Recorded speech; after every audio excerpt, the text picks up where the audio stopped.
네, 주말을 앞둔 어젯밤 청와대와 정부, 새누리당 고위급 심야 회동이 있었습니다. 공무원 연금 개혁 법안을 두고 당정청 간의 갈등이 어느 정도 정리가 되는 분위기입니다.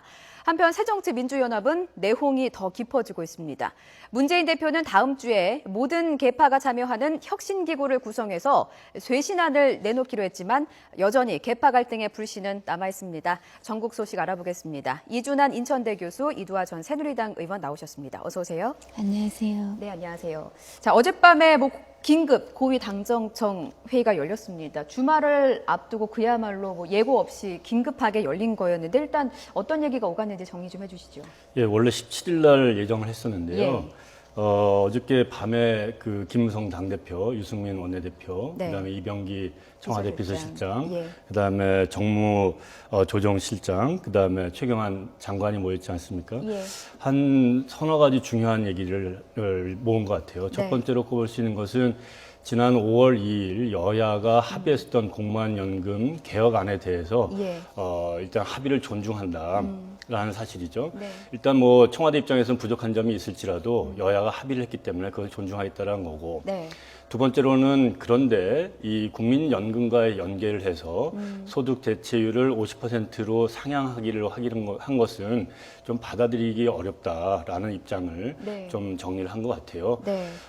아무래도 그것이 지금 청와대로서는 부담스러운 거고 여론조사 결과에도 그런 것들이 확인되는 것 같습니다. 예. 마지막으로는 그러나 이번에 이 공무원연금을 언제 통과시킬 것이냐라는 데 대해서는 못을 박진 않고 네. 어저께 그 회의를 막 가진 것 같습니다. 일단 회의 결과만 보면은 그러니까 기존의 청와대가 내놨던 입장과 크게 다를 바가 없거든요. 그런데도 말씀하셨듯이 내일 열리기로 사실 돼 있었는데 왜 어젯밤에 갑자기 열린 걸까요? 그러니까 이게 내용보다도 사실 과정이나 형식을 좀 주목할 필요도 있을 것 같습니다. 예. 17일 날 열리기로 했던 회의는요, 이 회의랑 같은 건 아닙니다. 그러니까 이렇게 저희가 저는 당직을 맡았었기 때문에 당정청 회의나 고위당정청 회의를 들어가 보면요, 예. 지금 17일 날 열리기로 했던 건 정책조정협의회고요. 어제 밤에 열린 건 이제 고위당정청 회의니까 급이 더 올라가 있습니다. 네. 그렇기 때문에 실무자들도 사실 내용을 잘 몰랐다 그러거든요. 어제 하는지도 잘 몰랐고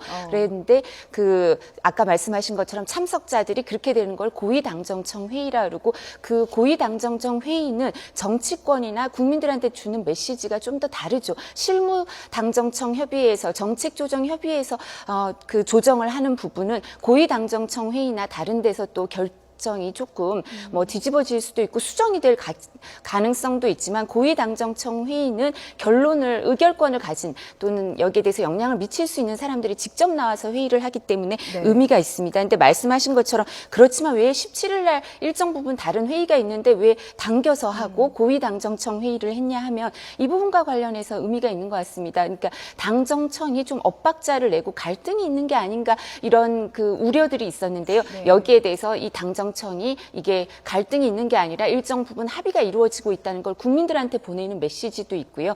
그리고 20일 날이 되면 새누리당 그 조원진 의원과 새정치민주연합의 강기정 의원이 실무회의를 하게 되거든요. 네. 근데 이 실무회의, 공무원연금 개혁과 이 부분과 관련한 실무회의를 하기 전에 야당에 대한 압박에 그 포석도 있는 것 같습니다. 그래서 그리고 또 말씀하신 것처럼 이 부분은 사실 그 최근에 김무성 대표가 이와 관련해서 정부가 5위 그러니까 여야 합의안에 대해서 어떤 입장을 취하는지 좀 밝혀달라 이런 말을 했었는데 거기에 대해서 최선의 안이라고 생각한다. 이 부분 합의를 존중하겠다라고 청와대나 정부 입장이 들어간 게 또 의미가 있다고 할 것입니다. 네, 야당을 압박하기 위한 포석이다라고 말씀을 하셨는데 사실 야당의 입장은요, 여당한테 약속을 지켜라 이렇게 계속 주장을 해오고 있지 않습니까? 그런데 여당과 청와대가 결론을 내리기는 일단 국민소득 대체율 50%는 명기할 수 없다고요.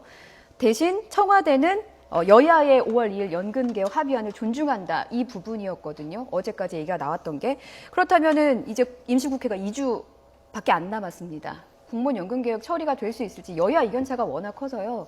전망이 어떨까 좀 궁금한데 어떻게 보십니까? 그렇죠. 지금 이번 5월 임시국회가 열리는데 5월 28일 날 본회의가 한 번 남아 있어요. 예. 그러니까 2주가 안 남아 있는 거죠.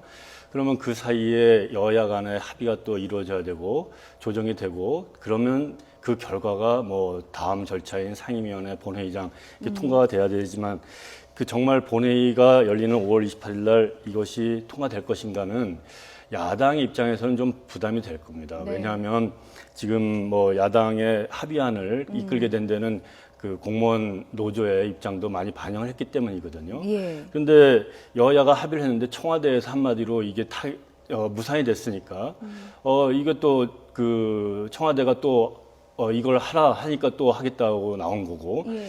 그렇게 되면 야당의 입장에서는 또 그 대체율 50%에 맞먹는 다른 그 조건들을 찾아야 되지 않겠습니까?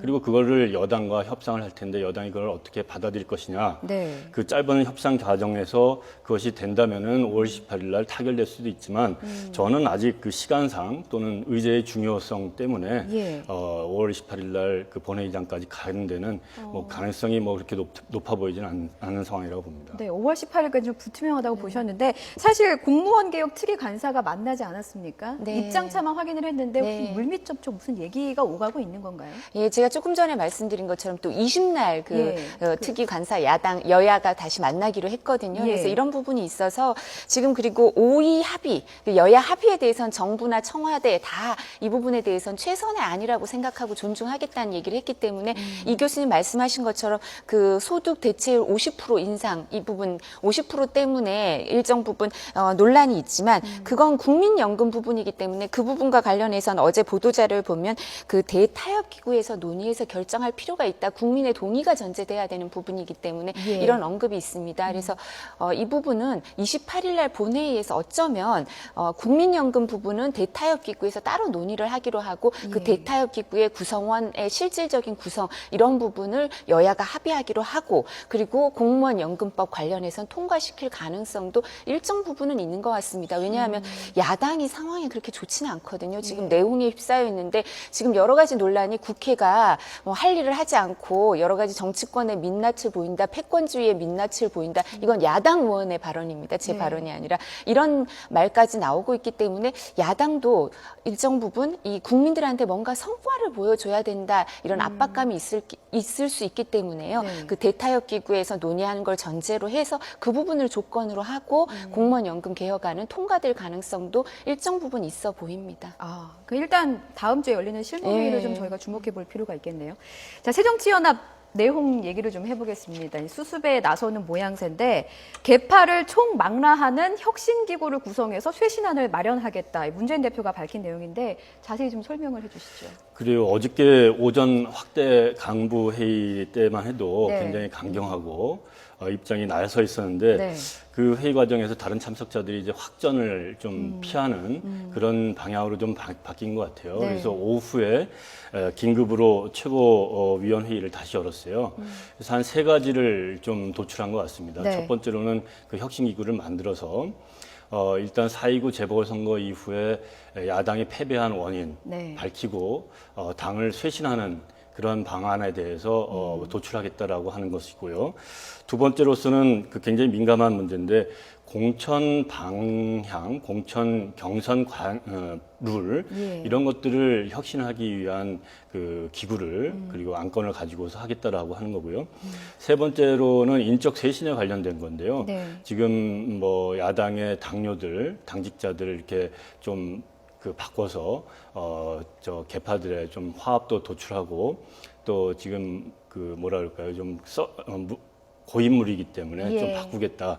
그래서 한 세 가지를 하는데 이제 다음 주부터 구체적인 그 기구에 인선도 하고 안건도 상정해가지고 진행을 할 것 같습니다. 네, 뭐 교수님께서 큰 틀에서 좀 말씀을 해주셨는데 아직까지 뭐 구체적으로 나온 건 없지 않습니까? 그런데 이제 예측들로는 일단은 아무래도 공천 문제, 공천 혁신 문제가 가장 먼저 거론이 되지 않겠느냐 이런 예측들이 좀 있습니다. 어떻게 보십니까? 그래서 이 부분과 관련해서 이제 브리핑을 할 때 그 새정치민주연합의 김성수 대변인에게 기자들도 네. 이 부분 질문을 많이 했다고 합니다. 근데 답변이 공천 혁신 문제를 포함해서 모든 의제에 대해서 논의를 할 수 있다 이렇게 얘기를 했다고 하는데요. 네. 아무래도 이 발단이 좀 전에 이 교수님께서 잘 설명해 주신 것처럼 문재인 대표가 미발표 성명문이 노출이 되면서 그렇죠. 유출이 되면서 뭐 과정은 잘 모르겠습니다만 예. 그 과정에 미발표 성명문의 내용이 주로 이렇게 그 지도부를 흔들기로 하는 그 비노 측의 요구가 역패권주의에 비유를 하면서 어떻게 문 대표의 인식이 드러났냐 하면요. 패권주의의 청산 요구를 하는 거는 내년 총선에 대한 공천권 때문이 아닌가 이런 문 대표의 인식이 드러났습니다. 그래서 이 부분과 관련해서 첨예한 대립이 있을 수밖에 없어서 예. 비노 측에서는 공천권에 대해서 자기들이 주장한 적이 없다고 또 얘기를 하고 있어서 그렇죠. 이 부분에 대해서 이 쇄신 기구에서 아무래도 공천 혁신 문제, 그리고 뭐 기득권을 내려놓겠다고 하는데 그럼 공천권을 어떻게 행사할 것인가 이런 부분에 대해서 논의가 이루어질 수밖에 없습니다. 근데 기존에도 새정치민주연합 안에 그 공천 혁신 특위가 있거든요. 그래서 예. 그런 부분하고 이 쇄신 기구하고 어떻게 옥상옥이 아닌지 어떻게 조율을 할 건지 이런 부분도 아마 관심을 갖고 지켜봐야 될 것 같은데요. 예. 주말에 쇄신한 로드맵이 나온다고 하고요. 18일에 호남권 의원 모임이 있고 19일에 민진모 의원들 모임이 있기 때문에 다음 주에는 좀 정리가 되지 않을까 싶습니다. 네. 공천권이 어떤 식으로 정리가 될 것으로 예상하십니까? 현재로서는 좀 알기가 어렵습니다. 네. 굉장히 민감한 문제고 공천 경선을 어떻게 하느냐에 따라서 손해를 보는 사람들이 생기고 또 이득을 보는 사람들이 있어요. 그래서 예. 이 친노건, 비노건 굉장히 민감한 거죠. 뭐 지금 2012년 그 총선 때 예. 이 공천했을 때 그 기억이 남아 있어서 지금 친노와 비노 간에 공천을 둘러싼 이 민감한 예. 반응들이 나오고 있는데 그때는 이제 한명숙 의원이 전 총리가 공천할 때 좀 친노를 많이 등용을 했고 예. 비노를 많이 그 물갈이했기 때문에 이번에도 또 그렇게 되지 않겠느냐 그런 의심을 갖는 거고 문재인 그 대표 같은 경우에는 2월 8일 전당대회에 나올 때 당권과 대권을 분리하자라고 하는 그 비판을 받으면서도 그 대권 주자가 그 당대표로 출마해서 또 당선되지 않았습니까? 예. 그때는 이제 대선 주자로서 경험도 쌓고 리더십을 발휘하겠다 이런 그 측면도 있지만 그 이면에는 이 지금과 같이 리더십에 손상도 입을 수 있고 흠집도 당할 수 있음에도 불구하고 네. 다른 그 안전장치를 위해서도 출마를 했거든요. 그것은 뭐 공천과 관련돼 있지 않다 말을 할 수가 없는 거죠. 또 반대로 비노 입장에서는 민주당의 집권을 위하는 모임이라는 데인데 네. 여기에서도 이제 공천과 관련돼 있는 그 특별위원회를 다시 만들자고 하고 주승용 최고위원을 그 위원장으로 놓자 해서 그런 움직임이 있다 보니까 서로 이 경선 관련해서 공천을 둘러싸고 민감한 갈등 속에서 당대표도 이 기득권 내려놓자 또 뭐 개파 나누기식의 공천 없다 뭐 네. 이렇게 나오는 거죠. 지금 현재 흐름은 그렇습니다. 네. 궁금한 게요. 앞서 잠깐 언급을 해주셨는데 일단 그 비노 진영에서는 공천권을 요구한 적이 없다라고 말을 했습니다. 뭐 권노가 고문의 경우도 절대 지분 요구가 아니다. 왜 공천권을 포커스로 잡느냐 이런 뉘앙스의 말을 좀 하기도 했는데 앞서 뭐 동교동계 쪽 원로들은 또 퇴진을 요구하기도 하지 않았습니까? 예. 이런 혁신기구 마련을 이제 문재인 대표가 던지기는 했지만 과연 갈등 없이 잘 이끌어나갈 수 있을까? 이것도 좀 궁금한데요. 예, 제가 좀 전에 말씀드린 것처럼 공천과 관련해서는 새정치민주연합의 기존의 특별위원회도 있기 때문에요. 예. 그래서 이런 그 혁신기구를 만드는 것 자체가 일정 부분 이 갈등을 봉합하기 위해서 약간 임시방편으로 나오는 게 아닌가 이렇게 의심을 하는 사람들도 일정 부분 있는 것 같습니다. 네. 그리고 제가 주말이나 18일, 19일이 지나서 의원들 모임이 지나면 정리될 거라고 말씀드렸던 거는 공천 혁신 문제는 도저히 정리가 될 수 없고요. 네. 혁신기구의 구성이나 권한이 아마 다음 주 중에 어떻게 구성하고 또 내지는 어떤 권한을 가질 것인지 이런 부분은 정리가 되겠지만 공천이라는 건 제가 공천심사위원도 중앙당에 이제 새누리당 전신에 한나라당 이제 2번을 해봤는데요. 네. 정말 여야 모두 너무나 첨예하고 이해관계가 맞아요. 대립돼 있는 거여서 이 부분은 끝까지 해결이 안 될 수도 있습니다. 사실 총선 공천하면서도 해결이 안 되는 문제일 수도 있어서요. 근데 지금 말씀하신 것처럼 아무래도 대표들의 권한이 큽니다. 대표들의 권한이 큰데 지금 비노 측에서는 이 부분에 대해서 영향력을 행사하기가 좀 어렵기 때문에 좀 전에 말씀하신 것처럼 그 새정치민주연합의 국회의원들도 얘기를 하는데요. 있는데요. 주승용 최고위원한테 공천심사위원회 위원장을 맡기거나 아니면 네. 특별위원회 위원장을 맡겨달라고 하니까 문재인 대표 쪽에서는 그럼 공천권을 달라고 하는 거 아니냐 이렇게 이해를 하고 격앙해서 뭐 이렇게 여러 가지 갈등이 빚어졌다고 하는데요. 예. 이 부분에 대해서는 새정치민주연합에서는 일정 부분 제가 생각하기에는 해결이 되기는 좀 어려운 부분인데 룰을 만드는 데 있어서 공천 룰은 만들 수가 있거든요. 그래서 룰을 만들 때 대표가 뭐 김무성 대표처럼 나는 공천권 행사하기 싫으니까 아예 오픈 프라이머리로 다 가자 이런 식으로 하면 일정 부분 해결이 될 수 있을지 모르겠지만요. 네. 아주 큰 숙제고 어려운 숙제라고 생각합니다. 알겠습니다. 저 또 궁금한 것 중에 하나가요. 다음 주에 윤리위가 열립니다. 그 정청래 위원의 발언에 대한 윤리위가 열리는데 징계 수위 어떻게 예상하십니까?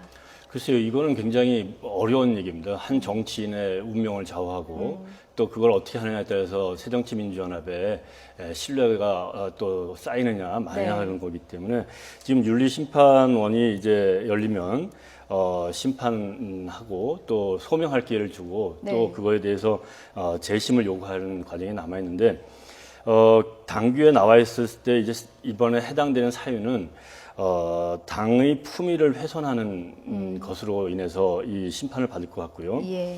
징계 수위는 이제 제명, 이게 뭐 출당과 같은 말이고, 예. 또 당원 자격을 정지하는 거, 또 당직 자격을 정지하는 거, 1개월에서 24개월에 해당하고요. 예. 또 경고를 주는 것이 있는데, 지금 당 입장에서는 쇄신을 해야 될 입장에 예. 이 경한 징계를 주게 되면은 쇄신의 효과가 줄어들 것이고, 네. 또 중하게 하면은 정청래 최고위원의 입장에서는 희생양이 됐다라고 네. 또 생각할 수 있기 때문에 이것은 규정대로 따라가지고 합리적으로 결정해야 될 거라고 생각합니다. 네, 뭐 주승용 최고위원은 아직 뭐 최고위 복귀 의사를 밝히지 않고 있는데 사퇴 의사를 뭐 거두지 않고 있습니다. 철회 가능성도 좀 궁금한데 이게 그 정청래 의원의 윤리위 결과에 네. 따라서 좀 달라질까요? 어떻게 보십니까? 아무래도 그 결과 부분도 볼 거고요. 예. 그러니까 결과 과정에서 제가 생각하기에도 그 부분 갖고 뭐 출당이나 제명 조치에 가까운 그런 걸 하긴 좀 어려울 겁니다. 근데 그런 게 아니라 뭐 경고 수준에 그쳤는지 아니면 뭐 직무 정지를 일정 부분 하는지 이런 부분을 주승용 최고위원도 살펴볼 거고 그다음에 다음 주에 여러 가지 의원들 모임이 있으면서 쇄신안을 어떻게 하는지 이런 부분도 살펴볼 겁니다. 왜냐하면 네. 정청래 최고위원이 사과한 건 일정 부분 받아들이겠다. 근데 나머지 부분을 살펴보겠다고 하는 거니까요. 실제로 혁신을 위해서 당의 노력이 있으면 명분이 있으면 주승용 최고위원도 사퇴를 철회할 가능성도 있겠죠. 정치인들은 명분이 있으면 움직이거든요. 예. 일단은 명분을 문재인 대표가 조금 열어둔 것 예, 같고요. 문재인 대표가 예. 줘야지 가능합니다. 예, 예. 좀 지켜볼 필요가 있겠습니다. 저희가 여권 얘기도 좀 해봐야 되는데 시간이 여의치가 않아서 짧게 좀 부탁드리겠습니다. 주호영 의원이요, 예결위원장 출마를 위해서 대통령 정무특보직을 사퇴를 검토 중이다 이렇게 알려졌거든요. 이 때문에 특보가 유명무실하다 이런 비판이 좀 나오고 있습니다. 어떻게 보십니까? 뭐 특보 자체는 뭐 필요할 수도 있는데 사람을 위해서 만든 그리고 또 중복적인 그 위상을 가지고 있었어요. 예. 게다가 현직 의원이 대통령 행정부를 견제해야 되는데 대통령의 특보를 하고 있으니까 형식적으로 맞지가 않았었는데 네. 또 임명장을 받았으니까 무리했어요. 그런데 국회 일을 한다고 이제 사퇴를 한다 그러니까 애초에 좀 뭐 만들지 않았어도 되지 않았었던가 그런 생각도 좀 듭니다. 네, 유명무실하다는 네. 쪽에 의견을 좀 동일하셨고 어떻게 보십니까? 저는 그 부분과 관련해서는 일정 부분 아까 필요도 있다 그러셨는데 야당이나 아니면 그 청와대랑 직접 의견 소통이 어려운 초선 국회의원들은 의견 수렴을 해주는 사람도 필요했었을 거거든요. 근데 네. 주호영 의원의 경우에는 내년 선거를 생각하시는 것 같아요. 예결특위위원장을 나가시겠다고 하는 그렇죠. 게요. 그래서 예. 그래서 또 개인적인 사정도 큰 것 같습니다. 그래서 사의를 고려하고 있는 것 같습니다. 예결특위위원장은 사실 아주 입장을 권한이 포기하기가, 막강하거든요. 내년 총선에서 또 네. 노릴 게 많기 때문에 알겠습니다. 좀 지켜볼 필요가 있겠습니다. 지금까지 전국 소식 알아봤고요. 이준환 인천대 교수, 이두하 전 새누리당 의원과 함께했습니다. 두 분 말씀 고맙습니다.